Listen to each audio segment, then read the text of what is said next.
The biggest change is around the energy level. There are just so many people who are so revved up. We have a couple of schools in the board that are really leading the pack, and this is one of them. This is the most exciting time in my entire career. I'm amazed. I sit back sometimes and I listen to the kinds of conversations that my teachers are having about why we do things. Is that really what's best for students, or is that really what's most convenient for us? If we know what's powerful about student learning, where are the ways that we can infuse technology to really get students connected so they can learn from each other, not just in class, but 24/7. The way I've been describing it lately is I think we had a perfect storm here. It's like the power went down for a little bit, and then once it came back on, we went right back to where we were.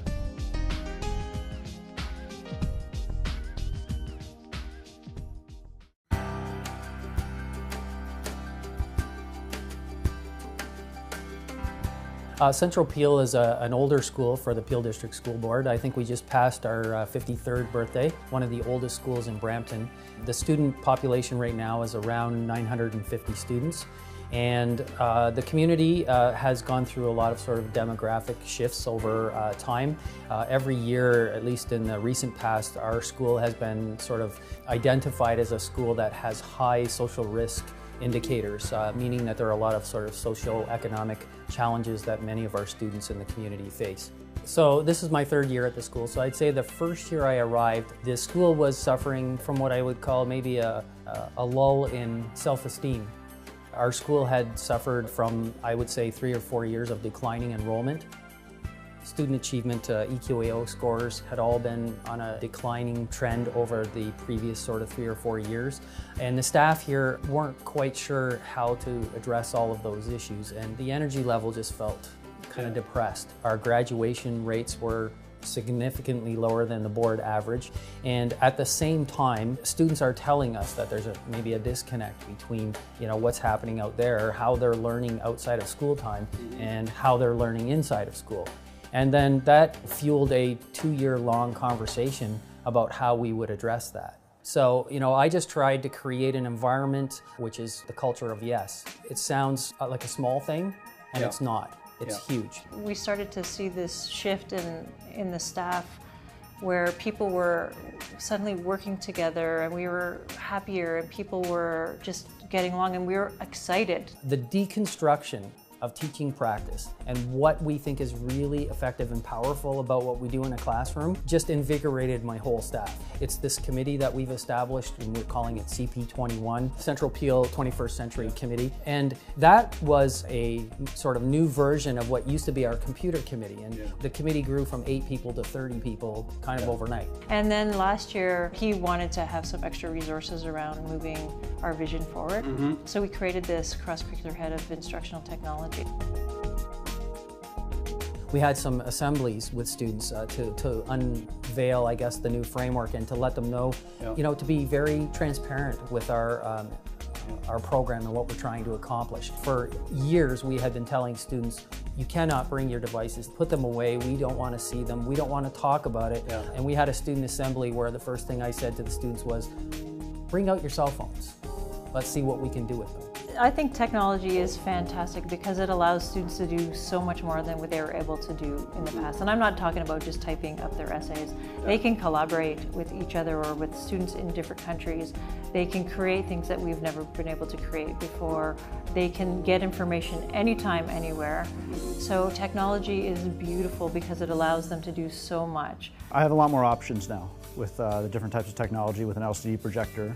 It was only a few years ago we were still using overheads in some schools. So it has been a lot nicer. And then with the power of internet, we now have Wi-Fi, we have access to everything, even the textbooks. You can ask them, we don't use a textbook anymore in this class. We use all online resources. Students have become a lot more independent in online community. And I think that has really empowered students. Not only do you learn in class, like with the flipped classrooms, you go home and watch your videos and come to school, and that way you can do your homework and ask for extra help, and you actually understand what you're learning. And it's the good thing about it too is that it's the interaction between the students and teachers as well. Is that you see more students paying attention in class. You see more students wanting to learn more. Well, I personally feel like it's easier now because I remember back in grade 9 and back in grade 10. So if we had a test, we pretty much had to study from the book, And for example, in this class, we get to go online and see videos to get better at certain things that we don't like or we're not good at. What we're seeing is increased student engagement. I'm thinking of one teacher in particular, and she's found that never before would they be seeking remediation so they could get a perfect mark. Yeah. And why is this?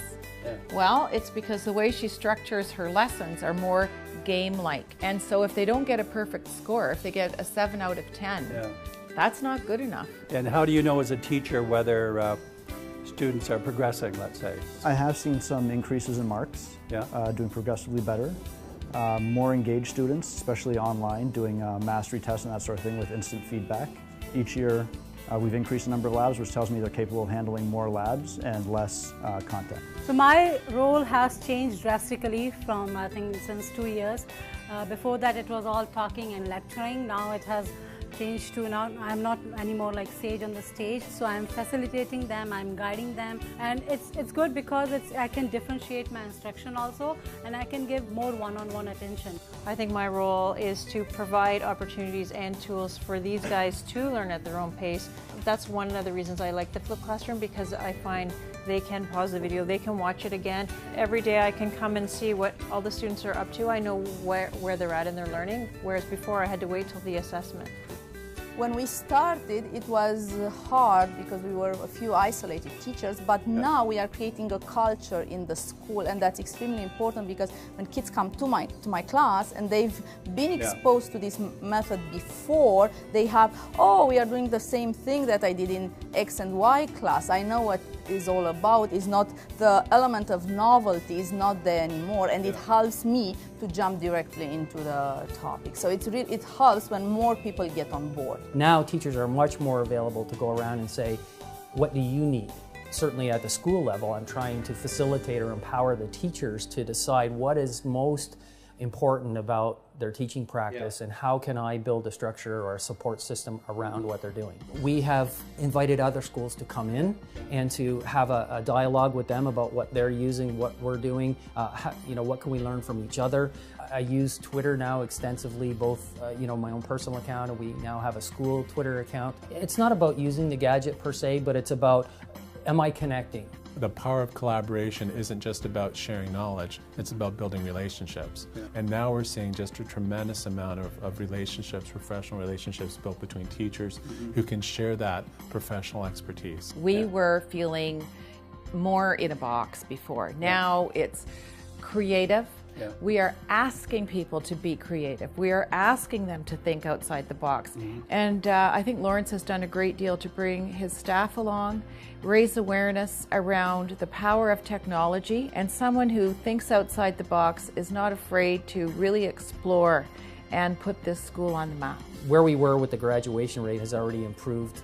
The 2012 rate was already higher than the 2011 number. So we've already started to move back in that direction. But part of this is going to have to be our sort of belief in the direction that we have, because we know, we're hearing it from the students, that they're more engaged. I've learned an enormous amount through the conversation in the last 2 years with my staff about teaching and learning. And through this conversation, which started about computers and what do they mean in school, ended up flourishing into this huge conversation about what teaching and learning should be. And the journey that the teachers embarked upon has just totally reinvigorated them.